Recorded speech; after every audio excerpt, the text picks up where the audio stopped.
একটা অধ্যায় করতে অনেক সময় লাগতেছে, তখন হতাশা চলে আসতেছে। যতক্ষণ সময় লাগে তুমি এফোর্ট দাও, ঠিক আছে? পড়াশোনার পেছনে তুমি যতক্ষণ সময় দিতে পারো, সময় বেশি লাগুক, অসুবিধা নাই তো। পড়াশোনার বাইরের অন্যান্য জিনিসপত্রগুলো কাট করে দাও। বাইরে ঘোরাঘুরি, খেলা দেখা, মুভি দেখা, ফেসবুক চালানো, এগুলা কাট করে দাও না। তুমি একটু নিজেকেই জিজ্ঞাসা করো যে তুমি আসলে সারাদিনে কতক্ষণ পড়াশোনা করতেছো আর কতক্ষণ পড়াশোনার বাইরে কাজ করতেছো, ঠিক আছে? অ্যাডমিশন টাইমে দুইটা জিনিস একটু খুব ভালো করে মাথায় খেয়াল রাখবা।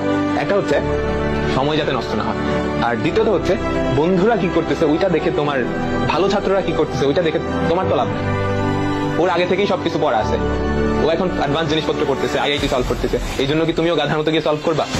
না, তোমার অবস্থা কতটুকু এটা তুমি নিজে জানো, বুঝছো? তো আরেকজনের সাথে ওরা ওই ভাইয়ের কাছে পড়তেছে, অফলাইনে ওই জায়গায় পড়তেছে, 10 জায়গায় পড়তেছে, এই জন্য তুমি গিয়ে পড়বা না? কত বছর এই ভাইয়ের কাছে পড়ে এই জায়গায় টপ করছে, ওই জায়গায় টপ করছে, এটা কিন্তু এরকম না।